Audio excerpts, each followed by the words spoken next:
J'avais déjà eu l'occasion l'année dernière de vous présenter les premiers résultats. Mes conflits d'intérêts. Alors, le rationnel, c'est que chez les patients atteints de stéatopathie métabolique, pour ne pas dire NAFLD, la priorité est d'identifier ceux ayant une NASH fibrosante. Donc, ça a déjà été traité par Clémence Canivet, donc vous connaissez la définition, et c'est ceux qui sont les plus à risque d'évoluer vers une cirrhose et ses complications, et surtout qui sont candidats à un traitement pharmacologique avec un taux de screen failure élevé, comme vous savez. Donc plusieurs scores non invasifs ont été récemment proposés, des scores basés sur le FibroScan. Le premier, c'était le FAST, et plus récemment, le MAST et le MEFIB, basés sur l'IRM, et puis le FIB4 et le NFS, NAFLD Fibrosis Score, que vous connaissez bien, mais qui est plutôt axé sur la fibrose sévère. Ça, c'est des études, vous voyez, qui ont été publiées très récemment. Une étude de Mazen Noureddin qui a proposé donc le MAST, que je vais vous détailler après, et qui a comparé dans sa cohorte le MAST et le FAST. Et la comparaison, comme souvent chez celui qui promet le test, est à l'avantage de son test, c'est-à-dire qu'il fait mieux que le FAST. Même chose pour le MEFIB, où là on compare au FAST et au MAST. Et là, c'est sans surprise à l'avantage du MEFIB. Donc on est un peu perdu parce qu'on a des résultats assez discordants en fonction des scores. Et par ailleurs, on ne s'est pas intéressé spécifiquement. En général, dans ces études, il y a 30 à 50% des patients diabétiques de type 2, mais plus spécifiquement chez ces patients. Donc notre objectif était de comparer les performances de ces différents scores pour le diagnostic de NASH fibrosante dans une cohorte prospective multicentrique de patients diabétiques ayant une NAFLD histologiquement prouvée dans le cadre de la cohorte QUID-NASH. Donc cette cohorte, c'est une étude prospective multicentrique qui a été conduite entre octobre 2018 et mars 2021. 713 patients atteints de diabète ayant une NAFLD, donc qui était définie par l'échographie ou l'anomalie des transaminases, vus en hôpital de jour de diabétologie dans 4 centres, Lariboisière, Cochin, l'HEGP à Avicenne. 360 ont eu une biopsie. Je rappelle, parce que c'est important, il y a beaucoup de confusion dans la littérature. Dans cette population, d'une part, l'indication était très standardisée. Vous voyez qu'on était assez maximaliste puisque c'était des transaminases très peu élevées, 20 unités chez les femmes, 30 unités chez les hommes. Donc je pense que même des hépatologues n'auraient pas forcément biopsié leurs patients avec ces transaminases. Et bien sûr, il n'y avait pas d'autre cause de maladie du foie. Cette fois-ci, pour répondre à la question de Vlad, il y avait une relecture centralisée par un pathologiste expert, Pierre Bedossa, pour ne pas le nommer, selon les scores ad hoc. Et le critère de jugement, on en a déjà parlé, c'est un AS4 avec un item de chaque, et de la fibrose F2, F3, F4. Alors quand on regarde un peu plus près les scores qui ont été proposés, donc le FAST, c'est le CAP, les transaminases ASAT et l'élasticité hépatique, pour ceux qui ne sont pas familiers de ces scores, et vous voyez qu'il y a 2 seuils qui ont été proposés, donc c'est les seuils qu'on a pris, 0,67, le seuil qui a une bonne spécificité, 0,35, une bonne sensibilité, supérieure à 90%, et il y a toujours cette grey zone ou zone indéterminée.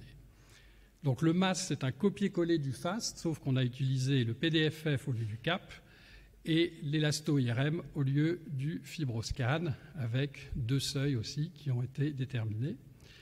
Et le MEFIB, lui, c'est plus original, puisqu'il associe l'élasto-IRM avec un seuil à 3,3 kPa et le FIB4 avec un seuil. Contrairement aux 2 autres qui sont des scores continus, là, ce n'est pas un score continu puisque c'est un score en 3 classes. Et originellement, il était destiné à la fibrose significative, non pas la NASH. Alors juste le flowchart, je vous rappelle, 360 biopsies. À la relecture centralisée, vous voyez que 330 qualifiés donc comme des biopsies adéquates. Et parmi ceux-là, je vais vous présenter les 250 patients chez qui on avait toutes les données, à la fois d'IRM, de FibroScan, permettant de comparer les scores de façon head-to-head, comme on dit.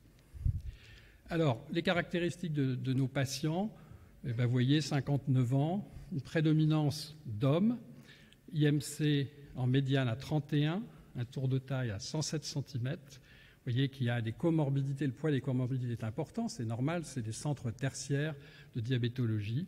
Donc 66% d'obésité et d'hypertension artérielle, 60% de HDL cholestérol à risque. La durée du diabète, c'est 10 ans en médiane, 60% ont au moins une complication microvasculaire et 20% au moins une complication macrovasculaire. Les transaminases, donc, comme vous voyez, ne sont pas très élevées, mais pas parfaitement normales. Les plaquettes, elles, le sont. L'hémoglobine glyquée en médiane était à 7,5%. Le plus important sur ce tableau, c'est la prévalence de la NASH fibrosante. Et vous voyez que par rapport aux résultats qui ont été présentés tout à l'heure, on est à 40%, il me semble que c'était 25%, si j'ai bien entendu. Donc vous voyez qu'on a une prévalence plus élevée. Dans l'étude du MAS, c'était entre 10 et 20%. Et forcément, la fibrose significative est plus élevée, elle est un peu plus de 50%. Alors, les résultats. Quand on regarde, donc là, on a pris la définition. Vous voyez les aurochs, le FAST est en rouge, le MAST en vert, le MEFIB en bleu. Donc ne soyez pas surpris que les aurochs soient un peu différentes, puisqu'on est obligé de faire des aurochs avec une variable en 3 classes et non pas une variable continue. Ce qui explique qu'elles ont une tête un petit peu bizarre quand on les regarde comme ça à première vue. Mais les statisticiens disent que c'est possible et qu'on peut comparer ces aurochs. Ça, c'est pour Paul Callès. Je suis sûr, on va poser la question. Vous voyez, en termes d'aurochs, le MAST et le FAST ne sont pas différents. En revanche, le MEFIB fait beaucoup moins bien dans notre population. Alors, si on regarde un petit peu plus en détail, donc je vous ai mis les seuils, les sensibilités, les spécificités, les valeurs prédictives négatives et positives. Et en fait, ce que vous remarquez, la première chose, c'est que pour le MAST, par exemple, au seuil proposé, la sensibilité qui devrait être supérieure à 90%, vous voyez, ce qui est le cas pour le score FAST, la spécificité également, ne l'est pas. Donc peut-être que déjà le seuil n'est pas adapté dans notre population. De même pour le score MEFIB, vous voyez que la sensibilité et la spécificité sont en dessous de 90%. Le score FIB4, on a choisi des seuils volontairement en fonction de la sensibilité et la spécificité. Et vous voyez que les performances sont assez médiocres. Et j'insiste en fait, et ça a déjà été présenté tout à l'heure, en fait, comme c'est des scores en 3 classes ou en 3 catégories, la gray zone, ou la catégorie indéterminée, vous voyez, est extrêmement variable. En gros, elle va de 11% avec le MAST à plus de 70% avec le score NFS. Et ça, c'est important à prendre en compte, parce que si on regarde les VPP ou les VPN, elles ne sont pas forcément mauvaises, mais par contre, lorsqu'on ajoute la gray zone, ça change complètement la distribution de vos patients. Alors, j'ai essayé de vous résumer un petit peu l'essence des données sur cette diapositive en vous montrant en fait la distribution des patients en fonction des seuils. Donc, le score MEFIB, lorsque on est sur le seuil inférieur, vous voyez là, en fait, on va regarder la valeur prédictive négative qui est de 80% en bleu foncé parmi ces patients. Vous voyez que c'est un peu plus d'un tiers des patients. Et je vous ai mis les vrais négatifs. D'accord ? C'est ceux qui sont en bleu foncé. Ça fait 34% de la population totale. Au-dessus du seuil, dont la spécificité est supérieure à 90%, là, vous voyez que la valeur prédictive positive est moins bonne, de 56%, en rouge foncé. Et les vrais positifs, c'est 12%. Et ensuite, on a la gray zone des patients qu'on ne peut pas classer. Donc, si je résume, finalement, les bien classés, chez lesquels on pourrait éviter la biopsie, c'est les vrais positifs, 34, les vrais négatifs plus les vrais positifs, ça fait 46%. Maintenant, si je fais le même exercice pour le FAST, vous voyez tout de suite à l'œil nu que la gray zone est beaucoup plus importante. Même si la valeur prédictive négative est meilleure que celle du MEFIB, on arrive à 32% de vrais négatifs, 16% de vrais positifs, et bien classés, c'est 48%. Donc ce n'est pas très différent. Lorsqu'on regarde le MAST, vous voyez que là, au contraire, la gray zone est très petite, et pourtant les valeurs prédictives négatives sont moins bonnes, mais on a 54% de vrais négatifs. La valeur prédictive positive est meilleure, mais on a seulement 15% de vrais positifs. Et finalement, en termes de bien classés, on est presque à 70%. Donc c'est comme ça qu'il faut regarder les choses. Quand on a 3 catégories, bien sûr que votre zone indéterminée va changer tout en fonction de la population que vous allez étudier. Et ce qui va faire varier la zone indéterminée, outre le score intrinsèque, c'est les seuils que vous choisissez et la prévalence du critère de jugement qui est variable et qui va faire varier la VPP et la VPN.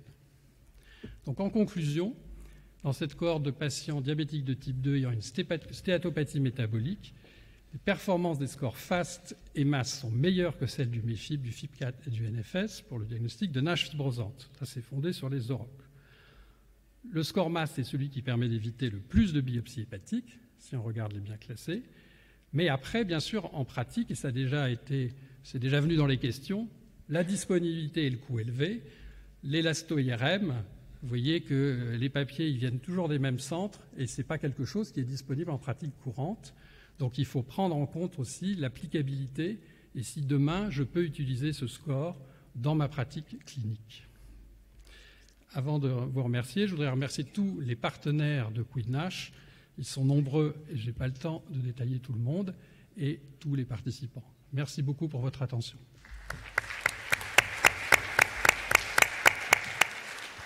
Alors, des questions dans la salle? J'ai une petite remarque à faire sur ta dernière diapo qui est très intéressante, la manière de les bien classer. Après, il y a le verre à moitié plein puis le verre à moitié vide. Mécaniquement, si tu réduis ta zone grise au maximum, forcément, tu vas augmenter ta zone bleu foncé, ta zone rouge et tu vas augmenter ton nombre de bien classés. Mais d'un autre côté, tu vas aussi augmenter ta zone bleu ciel et ta zone rouge clair qui est la zone de mal classé, tu vois. Donc peut-être qu'aussi, il faut considérer ça avec une sorte de rapport entre le nombre de patients mal classés par rapport au mal classé. Parce que ça, c'est les courbes de net bénéfice. Donc, donner que le taux de bien classé sans donner le taux de mal classé, c'est toujours une balance, en fait, aussi. Certes, mais ça, c'est drivé par le seuil et les valeurs prédictives négatives et positives, ou la sensibilité à la spécificité. Donc après, une autre façon de voir les choses, c'est de dire qu'il faut peut-être adapter les seuils dans cette population. Peut-être que les seuils, là on a pris les seuils qui ont été proposés, les seuils Princeps, parce que c'est une étude de validation. Mais peut-être dans cette population, du fait de la prévalence élevée de la condition, il faut peut-être adapter les seuils. Et une deuxième remarque en attendant la question de Paul Calès. Bon, le principe du MAST, c'est IRM-PDFF, ça fait mieux que le CAP. L'élasto-IRM, c'est censé faire un petit peu mieux que le FibroScan, l'élasticité. Et au final, dans votre cohorte, vous montrez qu'il n'y a pas de différence entre les deux. Donc finalement, notre appareil qu'on utilise tous les jours, c'est pas si mal.